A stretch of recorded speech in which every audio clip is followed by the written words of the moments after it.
Con la CGT tenemos un trato. Si ellos no hacen nada, nosotros tampoco decimos nada. Perfecto. Están llevando a rajatabla el acuerdo. Quiero la noche, quiero la noche de amor. Continuamos aquí en Periodismo con Sentido, segundo bloque de resúmenes. Un bloque que jamás queda pata en esta Argentina en donde todos los días nos desaburrimos con algo. ¿Cómo le va, don Mauro Córdoba? ¿Qué cuenta? ¿Cómo dice que le va, Luis? ¿Cómo dice que le va? ¿Qué semanita para estar vivo? ¿Vio? ¿Qué semanita para estar vivo en el mejor país del mundo? ¿Usted se dio cuenta que hace rato que venimos diciendo todas las semanas qué semanita? Sí, la verdad que sí. Yo creo que tiene que ver con que estamos viviendo en Argentina. Porque no creo que le pase esto a otros países. No, créame que no. Es más, y si les pasa algo leve como por un corte de luz, se quieren matar todos. Totalmente. Se quieren tirar de los edificios un poco más. Sí, no, completamente de acuerdo, Luis. A ver, Luis, nosotros en más de una oportunidad dijimos en este espacio, ¿no? En conversación, ¿no? En este resumen semanal, que Argentina viraba hacia la peruanización de la política. ¿Se acuerda que usamos ese término?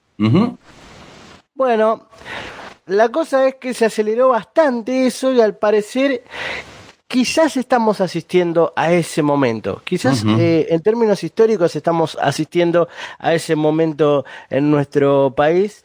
Esto con todo el amor y el respeto del mundo al pueblo peruano, pueblo hermano de Argentina, claro que sí. Pero uno ve... La única selección a la cual no le silbamos el himno. La única a la cual respetamos siempre profundamente, con todo el cariño y el amor del mundo, de pueblo a pueblo, porque es de pueblo a pueblo. Decimos esto, usamos este término porque, viste que en Perú los mandatos, los mandatos se quedan en el camino porque hay siempre un impeachment judicial, un golpe judicial, o básicamente se juntan en el Congreso y te destituyen porque, bueno, nada, no les caíste bien. Claro. Bueno, algo por el estilo, ¿no? Bueno. Acá lo que pasó fue que la Corte Suprema de Justicia, último eslabón de monarquía española, un término que hemos utilizado en esta columna, último eslabón de monarquía española que faltó derribar y transformar para que sea una verdadera Corte de Justicia acorde al Estado Nacional argentino, dio un fallo por la causa vialidad en donde básicamente proscribió a Cristina Fernández de Kirchner. El último eslabón de monarquía hizo esa jugada. Era quizás la jugada final, el último as de los poderes concentrados. Quizás era la última carta y ya la jugaron. Todo esto aceleró los tiempos que tienen que ver con, bueno, las elecciones en septiembre y, bueno, posteriormente en octubre, ¿no? En principio en septiembre, en donde el peronismo ahora se debate qué hacer, básicamente. Claro. Qué hacer ante este nuevo escenario que, tratándose de 42 años de democracia, es completamente bochornoso, nefasto, vergonzoso, de todo tipo, ¿no? ¿Te va a jugar si le hago una pregunta? A ver, pregúnteme. ¿Quién retiene mejor los votos puros de Cristina? ¿El hijo o Kicillof? Para mí, Sí. los votos puros Sí. de Cristina, si Cristina tendría que trasladar el caudal, Sí. para mí Kicillof. Bueno, el problema es que Kicillof es el gobernador, no sería el candidato. Pero pongamos, qué sé yo, Máximo y el que ponga Kicillof, ¿a usted le parece que el Kicillof va a retener los votos de Cristina? Aunque enfrente haya alguien que está muy discutido hacia adentro. No lo veo. Se la puse difícil, ¿eh? Se la puse difícil. Bueno. Sí, dificilísimo. Bueno, porque si yo no es tampoco Kicillof... Yo tampoco la tengo clara, pero por eso Nada, ni para especular. Claro, claro, total, porque bueno, acá incluso para dentro del el peronismo, no voy a decir Partido Justicialista, sino lisa y llanamente peronismo, con todo lo abarcativo que eso implica, se debatía, ¿no? Si presentarse, si no presentarse. Bueno, Juan Grabois, por ejemplo, ahora se bajó un poquito de esa idea, un poquitito, pero igual tenía, ¿no? Como esta idea de no presentarse y jugar la abstención. Claro. Lo cual, bueno, Massa le dio un Repetir lo que hizo el peronismo alguna vez cuando fue proscripto por la dictadura, que no se presentó y ganaron los votos en blanco. El problema es que los tiempos son muy completamente diferentes. Por supuesto, en primera instancia estamos en el siglo XXI. Primero, la mitad de la gente ya no va a votar. Empecemos por... Nada, eso. Ya ahí ya tiene. Pensé que venía con otro punto, como dijiste primero. Ya tiene el 50% que ni siquiera votó en blanco, se queda en su casa. Ajá. Claro, bueno, ahí está el debate. Massa le dijo, todo es discutible, eso yo no lo comparto, dijo Massa, y aparentemente lo que está primando es presentarse, pero no ya con los nombres fantasy, ¿no? De fantasía. Por ejemplo, Frente para la Victoria, Unión por la Patria, Frente de Todos, no, lisa y llanamente presentarse como la mítica lista 2 peronismo, ¿viste? Sí. La lista peronista, la mítica lista 2 del peronismo. Sí, la clásica, exactamente, la clásica, pum pum, celeste y blanco, lista peronista, lista de peroncha, netamente peroncha, donde están todos y de todos los matices. Claro, lo que vos tenés acá es que de un lado tenés un hombre que quiere renovar la mayoría de sus legisladores y resulta tener el doble de legisladores a renovar. Estoy hablando del camporismo y aliados, que el que tiene el gobernador, que es un gobernador casi sin legisladores. Y que tiene una legítima aspiración a tener un oficialismo en la Cámara. Claro, y además digo, el oficialismo que debería ser, o seguirlo, medio como que le hacía la contra de la legislatura, ¿no? Yo tampoco coincido con Bianco en que plantea que los legisladores deben obediencia al gobernador, tampoco el otro extremo, porque me parece, ¿no? Claro. Pero digo, tiene que primar grandeza de los dos lados, porque... Altura, sí. Digo, independientemente de los matices, yo lo he dicho en la editorial, hemos criticado cosas de Cristina, digo, me parece que en esta nos tenemos que encolumnar todo, pero los que se sienten en la mesa tienen que tener la suficiente grandeza como para saber o percibir que tenemos que ir juntos. ¿Viste esa foto en donde estaban casi todas las caras visibles del kirchnerismo? Hasta incluso, bueno, estuvo Quintela, que básicamente estuvo ahí en la foto y no estaba Axel Kicillof.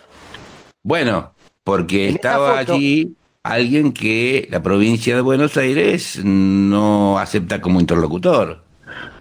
Hay una de las explicaciones es que no era una reunión de gobernadores, primero. Claro, la pregunta que se cae del Maduro es ¿por qué está Quintela? Bueno, Quintela estaba según, y esta es la explicación más inocentona, ¿no? Que te dicen. Porque bueno, vio luz y entró, porque vino acá a hacer unos trámites, que batatín, batatá, y ya estaba acá. Lo subieron a la mesa. Claro, ¿entendés? En un momento él se retira de la mesa, toma otro asiento, que no sé qué historieta. Bueno, esa es la versión, digamos, más light, si se quiere, ¿no? Tipo For Dummies, una cosa por el estilo. Y después está, escuchame, vos tomaste parte por una interna, resulta que ahora las partes se arreglaron y ahora el descolocado sos vos. Esto en referencia a Kicillof cuando pujó en esa interna y estuvo siempre con Quintela, ¿no? En ese aspecto. Bueno, a ver, más allá de todas las especulaciones y sobreanálisis que estamos haciendo de esta situación, te tengo que tirar información porque es mi obligación, Luis. Bueno, un amparo por la proscripción a Cristina. Definen que la justicia provincial es la que tiene que resolver la candidatura. El juez Alejo Ramos Padilla sentenció que la competencia sobre las candidaturas para cargos electorales provinciales dependen de la justicia provincial o de la Junta Electoral de la provincia de Buenos Aires. Hasta yo, que no soy abogado, me doy cuenta que eso es una boludez. Ok. Hasta vos.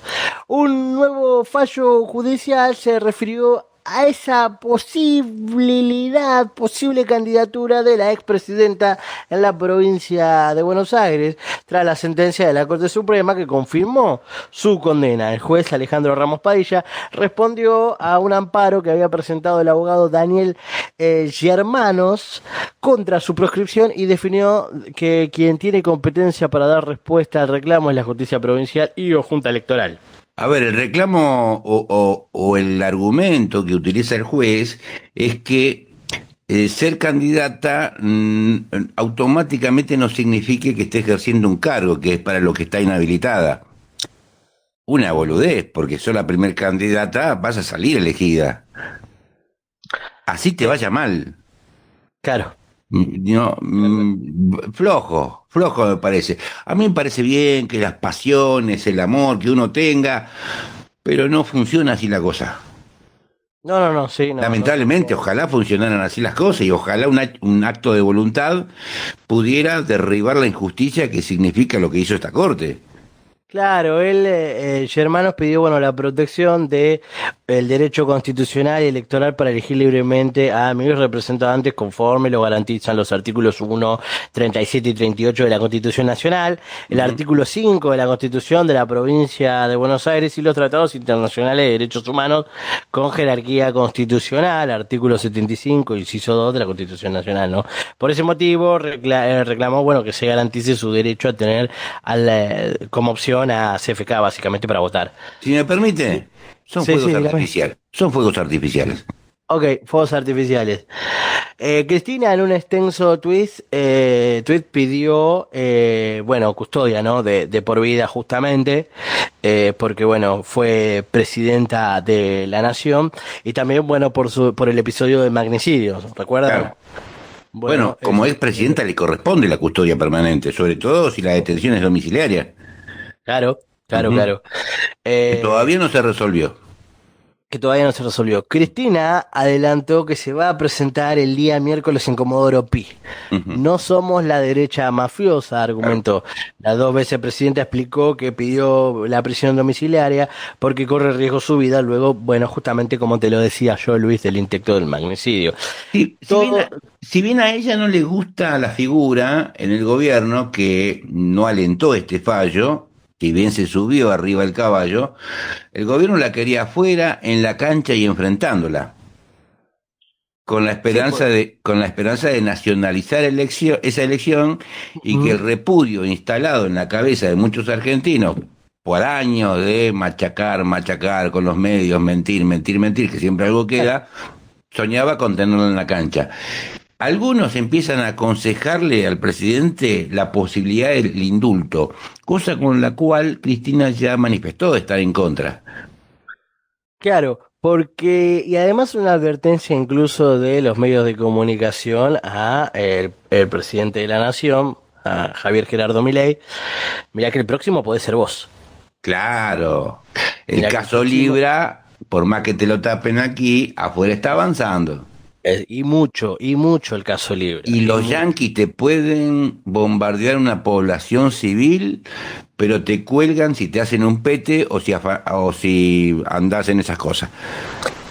Obviamente, bien meramente gráfico, totalmente. No somos la derecha mafiosa que elude las órdenes judiciales, se profuga durante 3 años, esto en referencia a Pepín Simón, y vuelve, consigue que el partido judicial lo proteja y además lo sobresea. Por eso, el próximo miércoles 18 de junio me presentaré en Comodoro Pi para estar a derecho como siempre lo he hecho.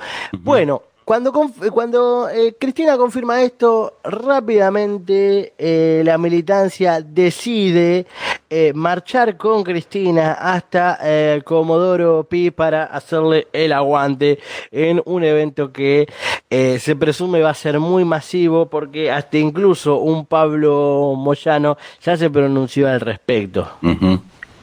Así que esperemos y veremos qué acontece básicamente el día miércoles. Mientras toda esta disputa política se da, toda esta disputa política se da, también tenemos que seguir hablando de los trabajadores de la salud en su conjunto, Luis. Los trabajadores de Garrahan anunciaron un nuevo paro. El cese de tareas va a ser el miércoles 25 de junio. Una semana antes se realizará un abrazo a la institución de la salud, Luis. Los trabajadores del Hospital Pediátrico Garrahan resolvieron realizar un nuevo paro el día miércoles 25 de junio. Además, en la asamblea del jueves pasado, votaron hacer un abrazo a la institución de salud una semana antes del cese de tareas, es decir, el miércoles 18 de este mes. Tras, una nueva falta de respeto del gobierno de Garrahan, los trabajadores realizamos una asamblea masiva que resolvió la continuidad del plan de lucha con un paro el próximo 25 de junio y un abrazo al hospital antes el 18 de junio. Sucede que la audiencia en la Secretaría de Trabajo del miércoles volvió a fracasar por responsabilidad del gobierno, que no solo no realiza una propuesta alguna, sino que ni siquiera concurre a las reuniones, expresó el secretario general de la Junta Interna de ATE Garrahan, Alejandro Lipkovich. Pensar que con lo que el gobierno se gasta cada tanto, casi todos los días, en sostener el valor de un dólar barato, ¿sabe cuántos Garrahan se pueden mantener en su máximo nivel y excelencia? Completamente, sí. Sí, completamente. Bueno, vos lo decías, con lo que patina el gobierno, el Banco Central levantó una restricción a la fuga de capitales. Claro, como si faltara poco. Como si faltara poquito, Luis. La medida fue comunicada el día viernes. Remueve una restricción a los capitales internacionales, pero es la vía que también usan fondos locales para salir del país. Es para que el Tesoro coloque más deuda contra dólares, pero termina favoreciendo a inversores que quieren sacar los dólares del país. Claro. El Banco Central removió la denominada restricción cruzada para no residentes del plazo mínimo de permanencia de 6 meses. Es una medida que busca incentivar, pongan comillas ahí, el interés en la colocación del bono Bonte del Tesoro, pero que habilita una puerta para la salida de fondos de inversores locales, generando una mayor presión sobre las reservas internacionales. Bueno. La administración del presidente se dio ante la presión del Fondo Monetario Internacional, cuando no, y del mercado, y cambió la semana pasada la estrategia, pasando a un esquema de acumulación de reservas internacionales a través de la emisión de deuda del Tesoro a suscribir en dólares. Esto es un poquito técnico, pero básicamente vamos a tener mucha fuga y mucha deuda, ¿no? Porque siempre parece que esta deuda en dólares se renueva, y vos podés salir a festejar un 1% de inflación, pero la inflación en dólares ni te cuento. Ni te cuento en ese sentido. Esto como para ver un poco el panorama, ¿no? Claro. El panorama en este aspecto. El ANMAT, viste que las regulaciones de todo tipo favorecen, ¿no? Según Sturzenegger, favorecen, ¿no? A la competencia y qué sé yo. La ANMAT redujo más de 300 trámites. El organismo tiene que... perdón que lo corrija. Sí, cuanto menos regulación favorece. Sí, según la cosmovisión que tienen estos muchachos, la intervención del Estado distorsiona el funcionamiento del mercado, así que es coherente que el ANMAT tenga menos atribuciones. La ANMAT ya redujo más de 300 trámites. El organismo tiene como objetivo la desburocratización, bien digo, según informaron, no implica una reducción de las regulaciones. Permitime dudar, dice un famoso youtuber muy visto por todo el mundo. En el proceso de desburocratización y reducción de trámites que afectan a la actividad privada, la Administración Nacional de Medicamentos, Alimentos y Tecnología Médica, ANMAT básicamente, simplificó, reagrupó y eliminó más de 300 trámites, informó el organismo oficial. Para llegar a esta simplificación y reducción de trámites, se llevó a cabo un relevamiento exhaustivo de los trámites actualmente vigentes con el objetivo de identificar aquellos que podían ser eliminados, simplificados o simplemente unificados, Luis.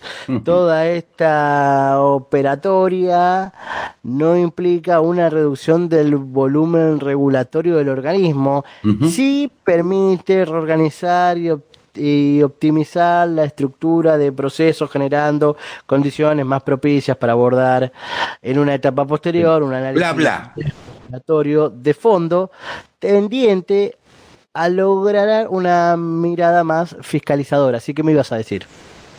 No, mucho bla bla, digo. Ah, sí, súper. Bueno, todo esto bajo ¿Te acuerdas cuando le decían sinceramiento de tarifas al tarifazo? Somos de usar eufemismo cuando no hay un costo en decir lo que realmente es, ¿no? Absolutamente, todo esto estuvo bajo la conducción y coordinación de Agustín Avicio. Digo, para saber, ¿no? Que es muy importante saber quién llevó este trabajo adelante, ¿no? Eso en lo que tiene que ver con, bueno, el ANMAT. No. Así que ya saben, si te aparece un sexto dedo en la mano izquierda, ya sabrás por qué es, ¿no? Ya sabrás por qué es. Bien. Tenemos que hablar de ámbito financiero, un medio de comunicación, un medio de comunicación altamente reconocido, ¿no? Claro. Y de alcance nacional, que sufrió un ciberataque. Bueno, ámbito financiero es un medio, como su nombre lo indica, especializado en esas cuestiones, si bien cubren noticias generales. No es muy oficialista, le digo, ¿eh? No es cuca, pero he visto críticas bastante interesantes de ese medio a la política económica liberal de este gobierno. Sí, completamente. Bueno, en el día de ayer, ámbito financiero sufrió un hackeo en su web. Básicamente dijeron lo siguiente: pedimos disculpas a los lectores, el sitio fue atacado por el grupo @gov.et, que modificó de forma masiva los contenidos de la web. @gov.et es un reconocido hackivista o hacker, básicamente, como los más 30 conocemos, que en el pasado ya había ganado fama por ataque a distintos medios y cuentas de redes sociales. Bueno, ¿qué ocurrió? Ocurrió que Ámbito fue hackeado. Sin ir más lejos, cuenta incluso el medio de comunicación, el pasado jueves 12 de junio, hackeó al medio La Unión Digital de Catamarca. Antes había atacado a Perfil.com y a argentina.gov.ar. Sus ataques se caracteriza por cambiar el contenido de las cuentas o contenidos entre ellos. Suele incluir una imagen de una calavera junto a diversos hashtags con un mensaje político. Como una especie de troleada, por así decirlo. Claro. El defacement del inglés es, bueno, básicamente desfigurar, quiere decir esta palabra, ¿no? Ocurre cuando, bueno, un atacante conocido como defacer aprovecha una falla en la seguridad de un sitio web para acceder a su servidor y reemplaza los archivos originales por otros manipulados. El resultado puede ser un mensaje ideológico, una imagen provocadora o incluso scripts maliciosos visibles para cualquier visitante en la web. Claro. ¿Qué talento tienen esos muchachos, no?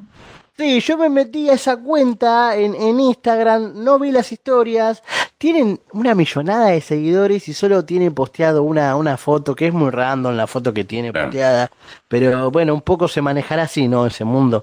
La verdad que, bueno, si los medios de comunicación ya estábamos medio desprotegidos, ahora con hackers y con hack activistas, ni te cuento, ¿no? Ni te cuento en ese aspecto.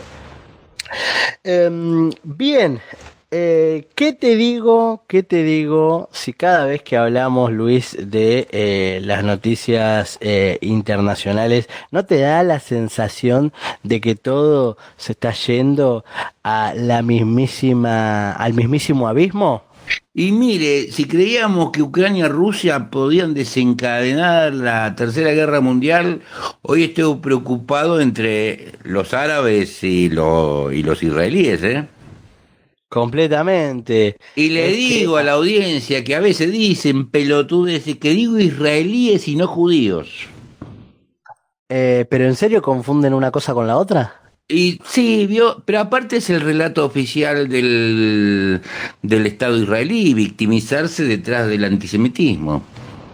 Claro, sí, completamente. Ujú, Bueno, a ver, vamos por partes, dijo alguien alguna ujú. vez. Israel hace un ataque preventivo. Sí, así le llaman. Así le llaman, un ataque preventivo por una supuesta guerra preventiva. Bueno, Bueno, no sé, ayer fue Irán el que atacó, aunque Israel de dice ayer que también. llegaron muy pocos misiles, pero bueno, habrá que Y ver. bueno, anteayer Israel decide Claro, atacar Teherán. claro. Anteayer, Israel decide atacar Teherán, a lo que responde, o a lo que respondió ayer justamente Irán, Sí. eh, eh, con, bueno, los bombardeos, ¿no? Ujú, Básicamente. Esto en medio de un Benjamín Netanyahu que dice que admitir que planeó este ataque preventivo sí, el año pasado. claro. Ahora, Eh, hasta la OTAN, regresiva, cavernícola, antirrusa, probelicista y toda la bola, hasta la OTAN lo repudia de Netanyahu. Y los únicos dos que lo aplauden son nuestro presidente y otro que ya no me viene a la memoria. Es bárbaro, ¿no? sí, es una locura en este sentido. Bueno, el ataque de Israel hacia Irán terminó con la vida de jefes militares y científicos que murieron en dicho ataque. Claro. Entre los muertos por el bombardeo están el comandante de la Guardia Revolucionaria y el jefe del Estado Mayor de las Fuerzas Armadas, también, bueno, varios científicos nucleares. Ujú. Uno de los primeros reconteos de las víctimas de los ataques israelíes sobre Teherán dio cuenta de que murieron al menos 20 altos comandantes. Ujú. 4 de ellos son parte de la cúpula castrense de la República Islámica. El último confirmado fue el jefe de la Guardia Revolucionaria, el general Amir Ali Ajizadeh. Si usted me Eh, permite, sí, qué poca calle, ¿no? Porque mínimas normas de seguridad dicen que las cabezas no están en el mismo lugar geográfico jamás. claro. Sí, Pero bueno, totalmente. En definitiva. Bueno, cuando se conoce toda esta noticia de este ataque israelí a Teherán, Irán, bueno, ujú, responde al otro día, ¿no? sí, Y sonaron las alarmas antiaéreas en Jerusalén. Bueno, el supuesto ataque preventivo ordenado por Netanyahu tuvo como objetivo el programa nuclear iraní y mató a ujú, varios jefes, como lo estábamos comentando. Es ahora que responde Irán a este hecho. A horas de la tarde del día de ayer respondió Irán. En esta oportunidad, bueno, aviones de combate israelíes atacaron la instalación nuclear de Isfahan, ubicada en el centro de Irán. Poco después, Irán lanza un centenar de misiles balísticos en respuesta al ataque. El ataque destruyó una estructura para la producción de uranio metálico, infraestructura para la conversión de uranio enriquecido, laboratorios y otras infraestructuras, detallaron las autoridades israelíes. Según informaron las fuerzas de defensa de Israel, la maniobra militar forma parte de la primera fase de un ataque preventivo contra el programa nuclear iraní ordenado por el gobierno de Benjamín Netanyahu, ¿no? ujú. Esto en lo que tiene que ver con las políticas internacionales. Una consecuencia directa de esto es que se dispara el precio global del petróleo. Obvio, claro. La Cosa que a reserva, Venezuela lo beneficia un poco, ¿no? sí, en ese sentido, para la venta sí. La Bueno, reserva, sí. no, ¿terminó? No, iba a puntualizar que las reservas brutas internacionales del Banco Central, bueno, crecieron millones de dólares y alcanzaron, no sé, 40.000 millones de dólares, el nivel más alto en 2 años y medio, por, bueno, toda esa cuestión del petróleo, ¿no? Bueno, don Mauro, mensajes para los masoquistas. Bien, mensajes para los amantes de este periodismo incisivo, sagaz y mordaz. Me pueden escuchar de 4 de la tarde a 5 de la tarde. Hago sabotaje local junto a un gran equipo en esta bellísima y valiente emisora. Don Mauro, nos seguimos cruzando en los pasillos. Por favor.